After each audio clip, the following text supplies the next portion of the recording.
ulam na, oh.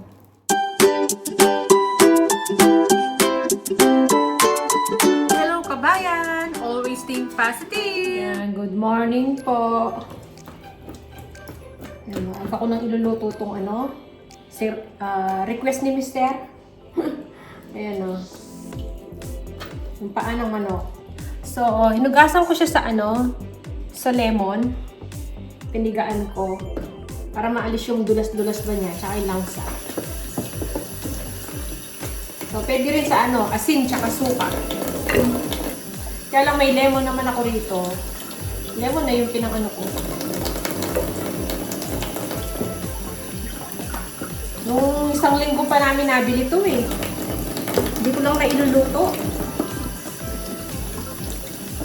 So, naalala ni Mister kagabi. Sabi niya, kung pwede kong lutuin itong kanyang Adidas.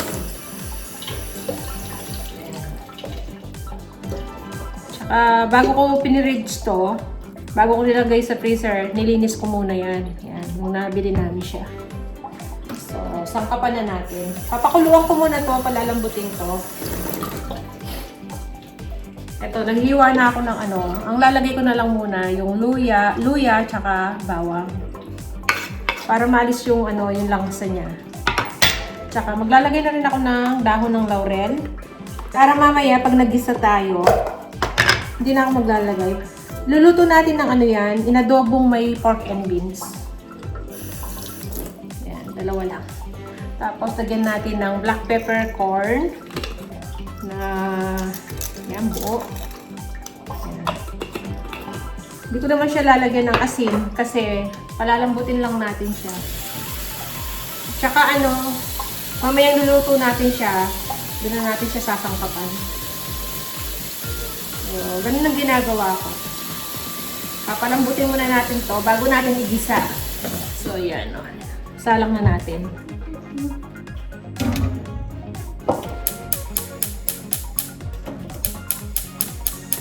Yan naman ang bukas.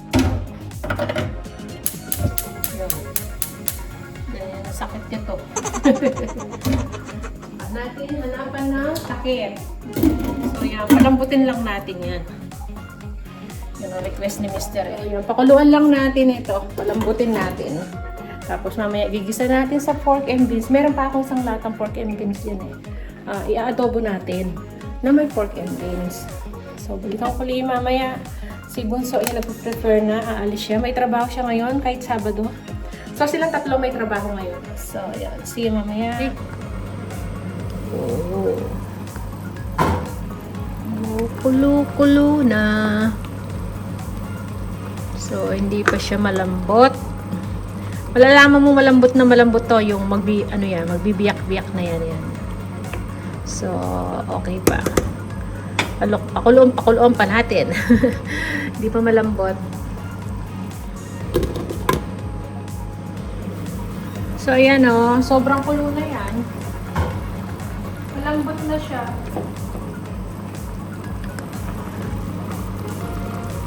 Oh, malambot na. Okay na to. So, pwede na nating igisa. Yan o. Ayan o. Nagkaano na, diba? Biyak-biyak na. So, yan. Pwede na. Patayin ko na to. Tapos, magigisa na tayo. So, yan. Magigisa na tayo. Maglagay ako ng konting, mantika.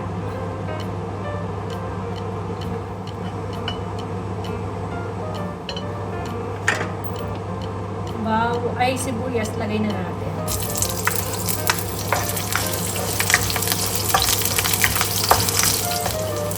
Yung bawang.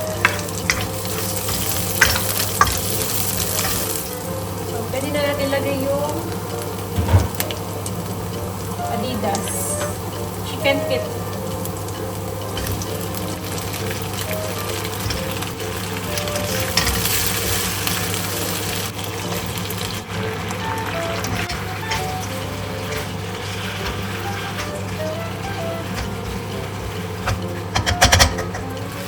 Natin ng toyo, soy sauce,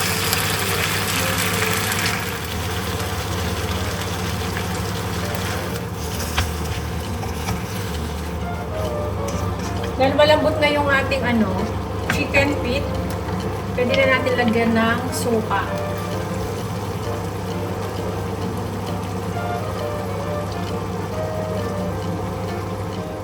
Saka black pepper. Lagyan natin ulit. Garlic ground. Garlic powder. Yung dahon laurel, hindi ko na inilagay, di ba? Yung pinakuluan kasi natin, meron na kanina. So, hindi ko na nilagay dito. Tapos, lagyan na natin yung ating pork and beans. Kasi nga, malambot na rin to eh. Yan, ang ating pork and beans.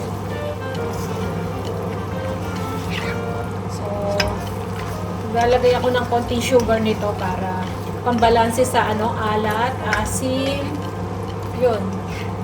Tapos medyo manamis-namis ng konti. Ayan, ganyan ang gusto ni Mister, yung malambot na yung naghihiwalay na yung laman. Ayan, no?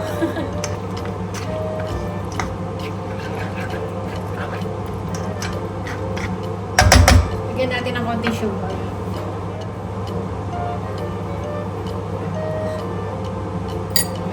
Tapos takpan natin.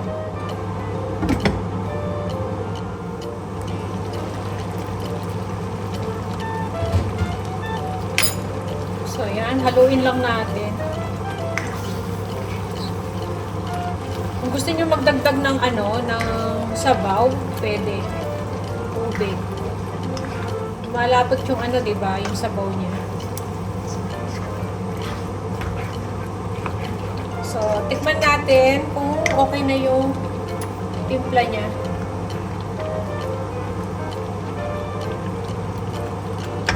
Kulang ng konting asin.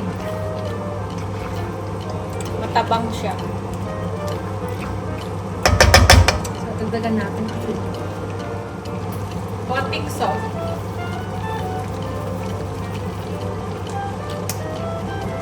Saka sugar ulit. Kasi gusto ko yung medyo manamis-namis din siya. Dagdagan ko ulit ng teaspoon na sugar.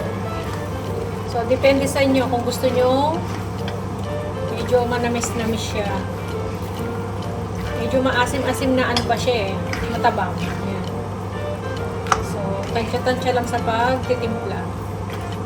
Hanggang makuha nyo yung gusto nyo lasa niya. Pwede natin siya sabawan. Okay, pang sabaw tayo dito. Dagdagan natin ng konting sabaw. Yung pinagkuluan natin.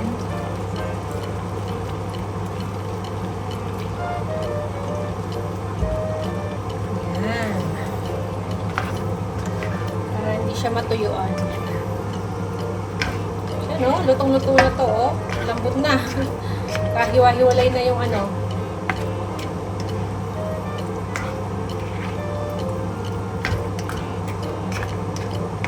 Diba? Tikman natin ulit.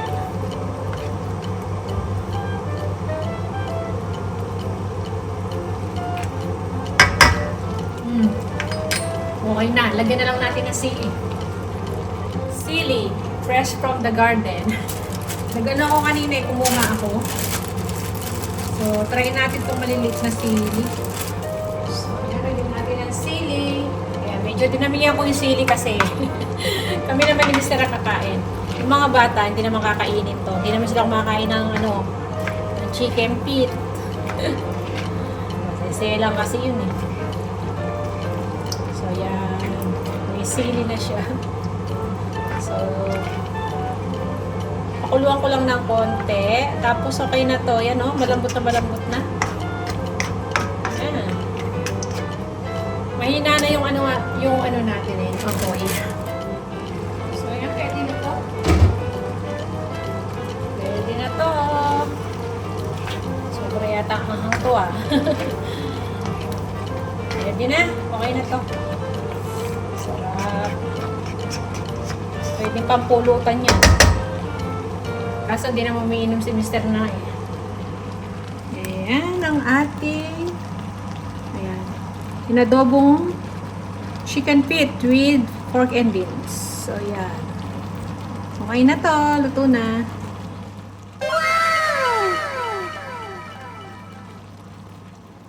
So, ayan, kakain na ako kasi mag-11 na, oh.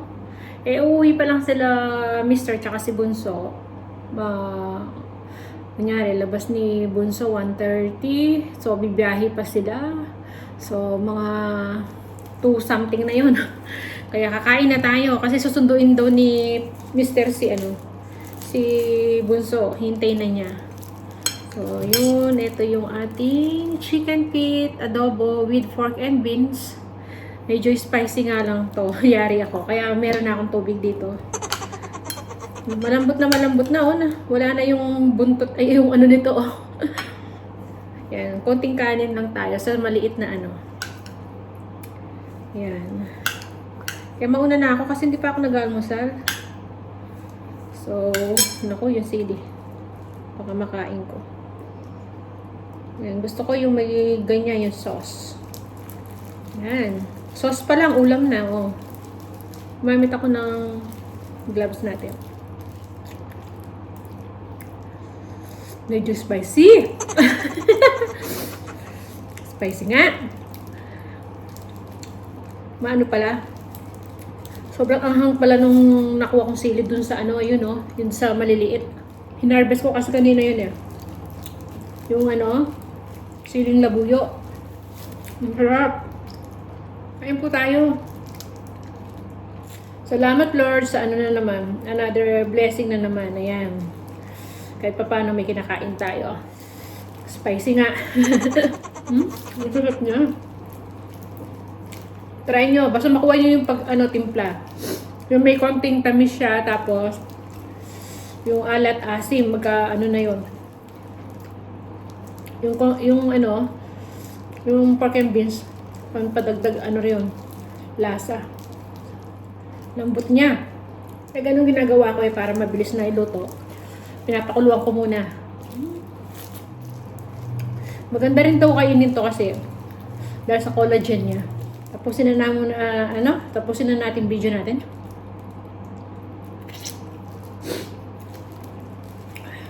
Hindi ko na tatapusin yung pagkain ko. Hindi ko na papakita lahat. Ang sarap na. Ayan, maanghang lang. Ayan. Kita-kita lang tayo sa masusunod na video. See ya!